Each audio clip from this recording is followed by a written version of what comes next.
Hash two stubborn hearts, one long summer, and no way to stay strangers. The water was 40 feet down by August, and I was down there with it. You dig a well once and you think you're done with it. Then a summer comes along that wants everything you've got and a little more, and the water just keeps backing away from you, down into the rock, like it's ashamed of how little of it's left. So you go after it. You sit at the bottom of your own well in the cool dark with a short-handled spade, and you pull the rock up a bucket at a time, and your shoulders learn a kind of ache they don't forget, and you don't come up till the bucket starts coming up wet. She was working the windlass that day. I'd hear the rope sing and the bucket would come down, and I'd fill it and tug twice on the line, and up it would go and the rope would sing again. We didn't talk while we did it. There wasn't air down there to waste on talking. But every so often I'd look up and there'd be that circle of white sky way up at the top of the shaft, and her head and shoulders cut into it, dark, looking down at me, making sure I was still moving. That's a thing I'd like you to hold on to, because I'm going to tell this wrong, the way an old man tells a thing out of order, circling. I'll get to the start of it. But that's the middle, and the middle is the truest part. A woman who had no reason on God's earth to care whether I lived or died, standing in the heat all afternoon turning a crank so I wouldn't drown 40 feet down in my own dirt. Her name was Hannah. That was the name she was born to and the one she'd quit answering to mostly. There were other names too. I'll come to those. Let me start where it started. She came to me in the first week of June, which that year was already dry enough to scare a man who knew the country. I had the road ranch out on the flat where the stage line ran, or used to run, a long, low house of squared logs I'd hauled 40 miles, a barn, a set of pole corrals, a windmill that pumped into a stock tank, and grass that in a good year ran to the stirrup. I kept horses, sold remounts to the line, broke stock, traded, doctored what came up lame. A man alone can run a place like that if he doesn't sleep much and doesn't expect company, and I didn't on either count. I'd seen the dust on the road since noon. By the time the wagon came up out of the heat shimmer, I was on the porch with a cup of coffee gone cold in my hand, watching it the way you watch anything that's going to be your business, whether you want it or not. It was a freighter's rig, a man named Prout driving, and I knew him a little and didn't think much of him. He pulled up in the yard, and the dust caught up and rolled over the both of us, and he sat there spitting and looking at me like I owed him something. "Cobb," he said. "Prout, I got a passenger I'm done with." I looked past him. There was a woman in the wagon bed, sitting up straight on a trunk with her hands folded, and she was looking out at the country and not at us, like we weren't worth the turning of her head. "Done with," I said. "She's bound for Sedalia, supposed to be. Got people there. Aunt, cousin, somebody." He spat again. "Way I heard it, the people don't want her any more than the rest of the world does, but that's the agent's headache, not mine. I was paid to Cottonwood, and that's where my money stops, and Cottonwood's behind us, and I ain't hauling her one more mile listening to nothing." "She talk your ear off, did she?" "She ain't said 10 words since Fort Reno." He climbed down stiff and went around back and started pulling the trunk toward the gate, and the woman stood up smooth and didn't help him and didn't stop him. "She just looks at you, whole way, like she's measuring you for something." He dropped the trunk in my dirt. "She lived with the Cheyenne years. They say she was took as a girl, but I'll tell you, she don't act took, acts like she chose it." "You ask me, that's worse." "I didn't ask you." He straightened up and looked at me, and whatever he saw in my face made him decide not to say the next thing he had ready. He'd remembered, maybe, what I'd been before I was a man who sold horses. Most everybody around there had heard it one way or another. "Stage'll be through inside a month," he said, climbing back up. "Or the agent'll send for her, or somebody. She's the Army's problem, really. They're the ones brought her in. You'll get paid for her keep, I expect, if you can pry it out of 'em." He gathered his lines. "Or you won't. Either way, she's yours till somebody comes." And he turned the team and pulled out, and the dust rolled over us again. And when it cleared, it was just me and her and a trunk in the yard, and the windmill creaking, and the whole hot, empty country lying around us for 40 miles. She still hadn't looked at me. I want to tell you how she looked, but I find I can't do it the way other men would. She was somewhere near 40, I judged, though the sun out there makes that hard. Brown from years of weather, with deep lines coming in at the eyes, and her hair black going gray and worn in a long braid, not pinned up the way the town women wore it. She had on a faded calico dress that didn't fit her, the kind they'd have handed her at the fort, and over it she'd kept a strip of trade cloth, red gone to rust, tied at her waist, and I understood without being told that the dress was theirs and the red cloth was hers. Her hands were the thing, working hands. Scarred across the backs, the nails broke short, strong through the wrist, not a woman who'd been kept. And she had a way of holding still that I'd only seen in a few men in my life, men who'd learned that moving when you didn't have to was how you got killed. She held herself like that, like the whole world was a thing that might go off, and she decided a long time ago not to be the one who flinched. I picked up one end of the trunk. "House is cooler than the yard," I said. "You can have the back room. I'll move my gear out tonight." She looked at me then, first time, and there wasn't gratitude in it and there wasn't fear in it, which is the two things a man expects from a woman somebody's dumped on him. There was just that flat, level measuring, the thing Prout had complained of, and I understood it right off because I'd done it myself my whole life. She was figuring whether I was a man she'd have to be careful around in the dark. I set the trunk back down. "Door's got a bar on the inside," I said. "Always has. I'll show you it works." And I went and got the other handle of the trunk and waited. Something in her shoulders let go an inch. She bent and took up her end. That was the first thing that passed between us, not a kind word. Just the bar on the door and me telling her where it was and meaning it. You'd be surprised how far that can carry two people, further than pretty talk. Pretty talk's cheap and she'd have known it for what it was. The bar on the door cost me something. It cost me the look of a man who keeps his hands to himself, which not every man wants to wear, and because it cost me something, she could believe it. The first weeks were a war fought without a shot. She wouldn't take from me. That was the shape of it. I'd kill a hen and she'd eat her share, but she'd be out before light the next morning with a snare she'd made of horsehair and trade wire, and by evening she'd have a rabbit or two hung in the cool of the spring house, paying me back square. I left a pail of milk on her sill and found it the next night washed and set by the door, empty, and a row of wild plums beside it she'd found God knows where in that dry country. I never said thank you, and neither did she. We kept books on each other like two store clerks who didn't trust the company. She worked, I'll say that first and last and in the middle because the town never would. She saw what a place like mine needed, and she did it without being told and without asking leave. Wood split and stacked. The garden I'd let go to weeds brought back by hand, hauling water to it by the cupful in that drought, which was a thing close to madness, and which I watched her do for 3 evenings before I understood she wasn't doing it for the vegetables. She was doing it because a person has to put their hands to something living or they go hard all the way through. I knew that. I had horses for the same reason. The stock took to her quick, which told me more than anything a man could have said. Horses know. There was a bad-tempered lineback done I'd about given up gentling, and inside 2 weeks she had him following her around the corral with his nose at her shoulder like a dog, and she never once raised her voice or her hand to him. She'd just stand, hold still in that way she had, and the horse would decide the way they do that the stillness was safe and come to it. I thought, watching that, she's doing to him what she won't let me do to her.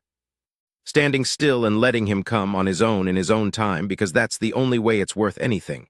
And I thought, all right then, I can stand still too. God knows I've had the practice. So I quit trying. Quit the little kindnesses that were really questions. Just let the place be a place she lived at and worked at, and let her be a woman who lived there and asked nothing. And the war quieted down into something more like 2 soldiers on opposite hills who'd silently agreed not to waste powder. She knew what I'd been before I told her. She knew it the way she knew weather coming. It was an evening late in June, the heat finally breaking enough to sit out, and I had my old McClellan saddle up on the rail oiling it because there's nothing else to do with your hands at that hour. She came and stood off away and watched me work the leather, and after a while she said, in that English of hers that was careful and a little rusted, like a tool she'd put away for years. "You rode for them." I didn't ask who them was. There's only one them to a woman like her. I kept working the oil into the skirt of the saddle. "I did," I said. "How longed?" 11 years, scout mostly the last of it, before that line trooper. I turned the saddle. I quit the army the spring of '65, and I have not put on a blue coat since, nor will I. And that's all the defending of it I'm going to do, so you can save your next question. She was quiet a while, then, "I wasn't going to ask you to defend it." "No," I said, "I don't expect you were. I'll tell you the thing I carried since I've come this far. There was a morning years before on a creek whose name I won't set down, where the country was still half dark and the cottonwoods were just going gold. and I rode in with the column at first light into a camp that was sleeping and had been promised it was safe. I won't tell you what we did there. I've never told anybody, and I'm not going to start with you, sitting comfortable wherever you are. I'll only tell you that I rode out of it a different man than I rode in, and that I turned my horse north that same week and kept it pointed north, away from all of it, and built a life 40 miles from the nearest human soul on purpose, because I'd learned what men did when they got into a bunch, and somebody told them it was all right. She'd been on the other side of a morning like that one. Not that one, I asked her later, careful, and it wasn't, and I was glad in a low, cowardly way that it wasn't, but one like it. She'd had a husband, a Cheyenne man, and she'd had a child, and a column had come in at dawn into a camp that had been told it was safe. And when the smoke cleared, she had neither of them anymore, nor the people who'd taken her in as a girl and made her one of their own. They'd died around her, and she'd lived, the way it happens, with no more reason to it than which way a person was lying when the firing started. So here was the joke of it, if you want to call it a joke. The army had made the both of us. Made us out of the same dawn, out of the same kind of dawn, her on the ground and me on the horse. And the army, having made us, had no more use for either of us and had set us both adrift, and the current had washed the two of us up on the same dry flat in the same hard summer. Two people who'd looked at the worst of the same thing from opposite ends of a rifle. You'd think that would make us enemies, and for a while it did. But here's a truth I've had a long time to chew on. It's not the people who have seen nothing that a body like her can finally rest near. It's the ones who have seen the worst of it and don't lie about it. Every other white face she'd met since they'd brought her in had needed her to be either pitiful or grateful, a poor stolen woman saved or a poor ruined woman to be ashamed of. I didn't need her to be either. I knew exactly what had happened to her because I'd helped make it happen to women like her, and I wasn't going to stand there and pretend I didn't, and pretend it was a sad, far-off thing that nobody local had a hand in. She could smell the truth on me the way she could smell rain. And the truth, even an ugly truth, even my ugly truth, was the first solid ground she'd had to stand on in a long while. The drought did not let up. It got into the country like a sickness. The creek that fed the place, Dry Wolf, which was a name somebody'd given it as a joke, and the joke came true that year, went from a creek to a string of pools to a string of stinking mud holes you couldn't water stock at without losing them in the bog. The grass cured standing, gold then gray. The windmill pumped less every week as the water table dropped away under us, and I took to running it by hand in the still hours, throwing the brake off and turning the wheel with a pole when there wasn't wind, which is a fool's labor but the stock has to drink. I had near 60 head of horses on that place, and no money to feed bought hay if it came to that. And every one of those horses was the only thing standing between me and being a broke old man with a deed to a piece of dust. The fire came in July. Heat lightning had been walking the horizon for 3 nights. Dry storms, all flash and no rain, the worst thing that country can show you. The 3rd night it touched off the grass to the west, and the wind was out of the west, and I woke to the dun screaming in the corral and a red line low along the dark and the smell already in the house. I'll be honest about what I felt in that first half second, which was that I was an old man alone and the place was gone and the horses were gone and there was nothing a single pair of hands could do against a grass fire running before a wind. I felt that, and then I was pulling my boots on. She was already in the yard. She'd smelled it before I had or woke to the horses sooner, and she had the corral gate open and was hazing the loose stock out and away to the east, toward the burned-over patch from a fire 2 years gone, the one place a fire couldn't follow because there was nothing left there to feed it. She'd figured that out in the dark in the time it took me to get my boots on. Where the country was already dead was the only safe place to stand. We didn't plan it. There wasn't time, and we couldn't have heard each other anyway over the wind and the stock. But we worked that night like we'd been working together 20 years. I went for the gunny sacks and the water, and we wet them in the stock tank, and went out to the windward edge to fight the line of it where it would come at the buildings. And what we couldn't beat out, we backfired. Set our own little fires in close, and let them burn out toward the big one so that when the wall of it arrived, there was nothing left in front of the house to catch. It's hard, ugly, choking work, fighting fire with a wet sack. You get in close enough to do any good, and the heat takes the breath out of you and the smoke blinds you, and you beat and beat at the edge of the flame, and your arms go to lead, and the world is nothing but orange and roar and the stink of your own singed hair. At one point I went down. just dropped to a knee, more smoke than air in me, and I felt my old heart bang around in my chest in a way I didn't care for. And a hand came down hard on the back of my collar and hauled, and she dragged me back from the line and shoved a wet sack against my face and held it there, her own face right down close to mine, black with soot, the firelight in her eyes, and she said, and these were near the first words she'd ever said to me that weren't accounts being settled. "Not tonight. You don't get to quit tonight. Breathe." And I breathed. We saved it, not all of it. We lost the West Range and a stack of slough hay I'd cut and a quarter-mile of fence, but we kept the house and the barn and the corrals. And when the gray light came up over a black smoking country the next morning, we'd kept every horse but two, and the two we lost had run themselves into a wire fence in the dark, which no man could have prevented. We sat on the porch step in the dawn, the both of us. Couldn't have stood if you'd paid us. Black to the elbows, eyebrows gone, hands blistered. And she looked out at the burned country, and then she looked at me sidelong, and there was the first thing in her face that wasn't measuring. It was close to a smile, except a smile was a thing she'd plainly lost the trick of and had to build new from spare parts. "You're not as old as you let on," she said. "I'm exactly as old as I let on," I said. "I just got reminded I can't afford to be." And she made a sound I hadn't heard from her, a short, rough thing low in her chest, and I understood after a second that it was a laugh, the first one, dug up out of somewhere it had been buried a long time and rusty as her English.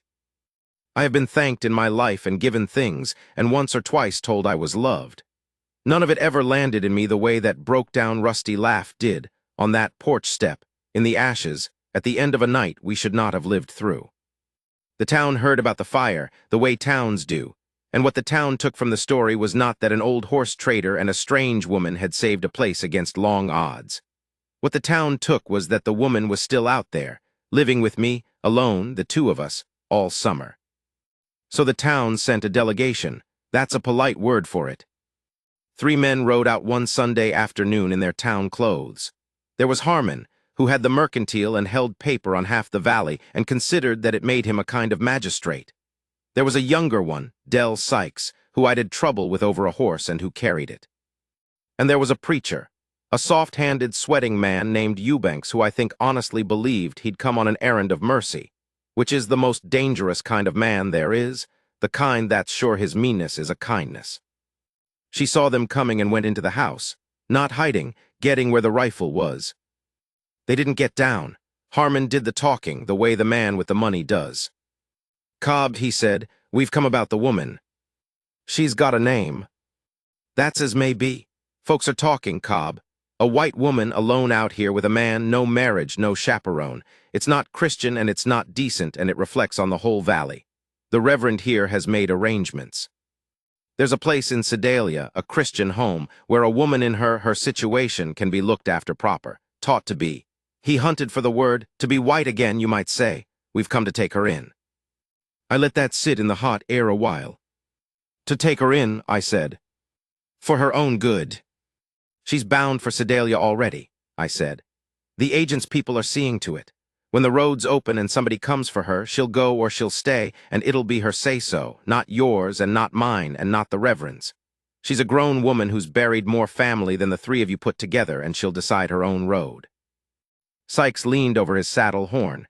"She decide that for those bucks she was living with 2. Or they decide it for her?" And he grinned and looked to the other 2 to grin with him, and said the word then, the ugly word, the one they used for a woman like her, said it loud so it would carry to the house. "I have killed men. I told you what I was. I want to be plain that I know the difference between a thing worth killing over and a thing that just wants killing because your blood's up, and I have spent 30 years learning to tell them apart, and I have mostly come down on the side of letting men live who maybe didn't deserve it." I came down off that porch and took hold of Del Sykes' stirrup and his knee, and I put him off his horse and into my dirt on his back so fast he didn't have time to be surprised about it. And I had a knee in his chest and my hand flat on his throat, not squeezing, just resting there, letting him feel the weight of where it could go before the dust had even settled. "You don't say that word on my ground," I said, quiet. I find I get quiet. "You don't say it about her or any woman living or dead. You came out here to talk about Christian and decent. There's nothing decent in your whole soft hide, son. I've seen what decent men do when they get the chance, and you'd have been right at home among them, and they're the worst things I ever rode with." I got up off him. He scrambled back and got his horse and got mounted, white around the mouth, and his hand twitched toward the gun he had, and I just looked at him, and he thought better of it. They always think better of it. It's the one good thing my old trade left me, men can see it on me, that I've done it before and it didn't take anything out of me I couldn't spare, and they decide they'd rather not be the one to find out if there's more where that came from. Harmon had gone gray. There'll be talk, Cobb, he said, about you now, about what you are. There's always been talk about what I am, I said. I've made my peace with what I am. The question is whether you've made peace with what you are, riding out 40 miles on the Lord's day to drag off a widow who never did you a harm. Now get off my ground, all three of you, and don't send for her and don't come for her. When the road opens, she'll choose. And if I hear that word again from any of you in town or out of it, I will come and find the man that said it. You can write that down and carry it. They went. I stood in the yard till the dust of them was gone off the road. And when I turned around, she was in the doorway, the rifle down along her leg, watching me, and her face had that level measuring look again. But it had something new poured in under it now, and it took me a moment to know what it was, because it had been a long time since anybody'd aimed it my way. It was respect. Plain respect, the kind you can't ask for and can't fake and can't buy, the kind that has to be earned in front of a person's own eyes. You didn't have to do that, she said. No, I said, but I wanted to. There's a difference, and you of all people ought to know it. The things a man's made to do don't count for much. It's the things he does because he wants to. She looked at me a long moment. My husband used to say that, she said, near to that. And she went back in, and I heard her set the rifle on its pegs, and that was the most she'd ever given me, comparing me in the same breath to the man she'd loved and lost. I went and split wood I didn't need split, for an hour in the heat, just to have something to do with my hands. The bad water nearly took her in August. The well dropped, and what was left of it went foul, the way a low well will, and we'd been boiling the drinking water, but you get tired and careless in a long, dry summer, and one of us didn't, or the milk soured. Or it was the mud holes she'd watered at hauling for the garden. I never knew the cause, and it doesn't matter. She took a fever. It came on her hard and fast the way it does in the heat. By the second night she was out of her head, burning up, soaked through, talking in a language I didn't have a word of, talking to people who weren't there. Talking to her husband, I think, to her child. Her voice would go soft and high and coaxing the way you talk to a little one. And then it would break, and that was the worst of it. Sitting in the dark, hearing a woman call to a child across 10 years and 100 miles of country that had eaten the both of them. I doctored everything that breathes in that country except, it turned out, the one thing I most needed to. But a sick horse and a sick woman aren't as far apart as you'd think when it comes to the keeping alive part. You keep them cool. You keep water in them, a swallow at a time, through the worst of it. You keep them from hurting themselves, and you stay. Above everything, you stay. Because the worst thing in the dark is to be left in it alone, and a body knows when it's been left even when it can't open its eyes. So I stayed, 3 nights and the days between them. I bathed her down with creek rags and a tin of our last good water, and I dripped sugar water and willow bark tea between her teeth, and I held her down gentle when the chills had her thrashing, and I talked to her, I, who'd spent my whole life being a man who didn't say much. I talked all night, told her about the horses by name. Told her about my mother's place in Ohio that I hadn't thought of in 40 years. Told her she didn't get to quit. I gave her own words back to her. You don't get to quit tonight. Breathe, over and over. Like a man saying a rosary he doesn't believe in but can't stop. The fever broke at dawn of the 3rd day. They always break at dawn, the ones that break. The sun was just graying the window and her breathing changed. Went deep and slow and easy, where it had been quick and shallow. And the heat went out of her skin under my hand all at once, the way it does, like a thing let go, and she came up out of it. She opened her eyes. They were clear. She looked at the ceiling a while, getting back from wherever she'd been. Then she turned her head on the pillow and found me sitting there in the chair I'd worn a groove in, 3 days unshaven, hollow-eyed, holding a rag gone warm in a basin gone tepid, having forgotten to change it because I'd quit being able to tell time. She looked at me a long while. You stayed, she said, just that. Wasn't any place else I needed to be, I said, which was a lie. There were 60 horses I'd half neglected and a well to dig and 100 things, and we both knew it was a lie, and that was the whole point of saying it. And something happened in her face that I had not seen happen to it before in all the weeks. It came apart, just for a second. All that holding, still she'd carried like armor since before I knew her, all that flat measuring it cracked clean across, and underneath it for one moment was the woman she'd been before the dawn took everything, young, I think, and not afraid, and able to be glad of a thing without first counting what it would cost her. And her eyes filled, and one tear went down sideways into her hair, and she let me see it. That's the part I hold. She let me see it. She didn't turn her face to the wall. She let me sit there and watch her be glad, plainly and without armor, that I was the face she'd come back to. "Don't make anything of it," she said, rough, getting the armor back into place. But she said it with the wet still in her eyes, and she put her scarred hand out from under the blanket and laid it over my forearm and gripped, hard, the strength already coming back into her. I put my other hand over hers. We sat like that while the room filled up with light. Two pairs of hands that had buried more than they could say, holding on in a sod-floored room at the bottom of the worst summer either of us had known. I never did make anything of it, but I never forgot it either. A man doesn't. She mended, and the well went all the way dry, and that was when I went down it. You could have told me to give up, and you'd have had plenty of company. The valley figured I was finished, a broke old man on a dry place in a killing summer, and figured I'd sell out my horses for what I could get and go be a hired hand somewhere or just dry up and blow off like the rest of the country. Harmon let it be known he'd buy my paper cheap, meaning he'd take the place for the debt and not much over. But I knew that country under the country. I dug the first well by reading the lay of the land and the kind of brush that grew in the swale below the barn, and I'd read it right, and I read it again now. And I believed there was water down deeper than I'd ever had called to go, down in the old rock, if a man had the stubbornness to go after it. So I went after it, 40 feet, then 45, a bucket of broke rock at a time, in the dark and the cool and the bad air, while up top she turned the windlass. I want you to understand what that was. A woman who'd been brought to me as a parcel, dumped in my yard, who owed me nothing and whom the whole world agreed was free to climb on the first wagon east the moment the road opened. She spent the last and worst weeks of that summer standing in the sun over a hole in the ground, hauling up my broke rock, hand over hand, day after day, so that an old man she had no claim on and no debt to could chase water into the bones of the earth. We didn't talk about why. You didn't with her, and by then I'd learned it and learned that the not talking was its own kind of talk. But I'd come up at noon black with the dark of down there, and there'd be food set out in the shade. And the horses watered from the last of the tank. She'd been rationing out by the bucket so the digging water and the living water both lasted, and I'd see the whole shape of it. She'd quietly taken the running of everything up top so that I could spend myself down below. We'd split the impossible job in two without ever once dividing it out loud. The water came in on the 19th of August. I'll remember the date till I die. I was down in the dark, and the spade bit, and the next bite came up wet. And the bite after that the bottom of the hole went to mud under my boots. And then there was water seeping up cold around my ankles faster than I could believe, clean water out of the old rock, water that had been waiting down there since before there were any people at all to want it. I stood in it and felt it climb my boots, and I put my hand down in it and tasted it off my palm, and it was sweet. I tugged the line, 3 times hard, which wasn't a signal we had, but she knew. The bucket came up and I wasn't in it, and I heard her up there, far off, calling down the shaft, her voice all hollow and ringing off the wet rock. "Cobb, Cobb, are you?" "Water," I hollered up.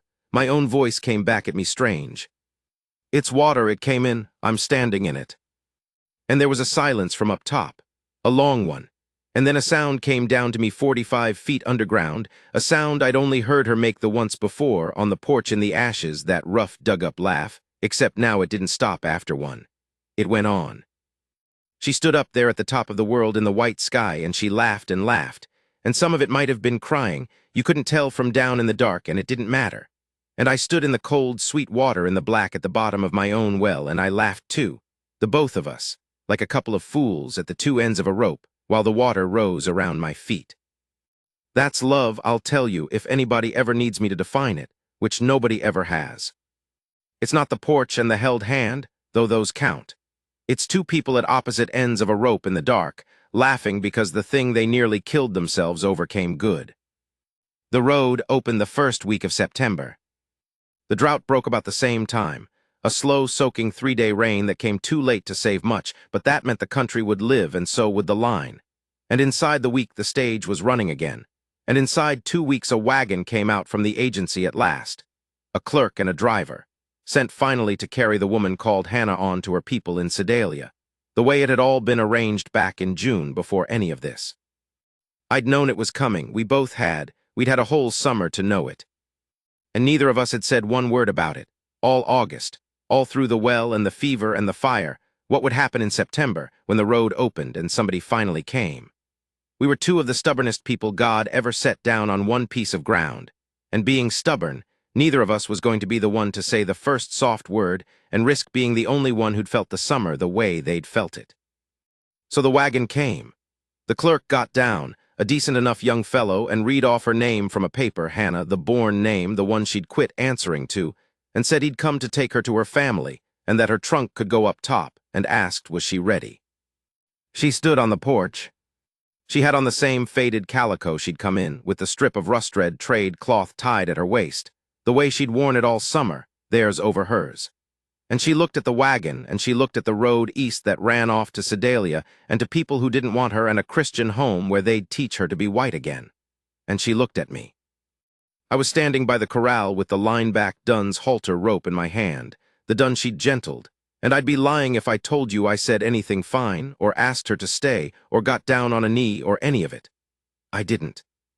I'd dug a well 45 feet through rock that summer, but I could not for the life of me dig the words up out of myself. And I have hated that in me ever since and been grateful for it both, because it left the whole thing up to her, free and clear, with no thumb of mine on the scale. I just stood there and looked back at her. An old horse trader the town called a killer, a man who'd ridden into the dark morning she'd been on the wrong end of broke, sun-cured, finished, by every account a body could draw up. And she came down off the porch. She didn't go to the wagon. She came across the yard to me, slow, in no hurry now, with that level measuring look. Except the measuring was over and done, had been over since the well. And what was left when you took the measuring away was just her, looking at me, with the armor set down somewhere in the house behind her. She came right up close, closer than she'd ever stood to me, close enough I could see the gray come into the black of her hair and the new lines the summer had cut and the old burn scar on her wrist I'd never asked about.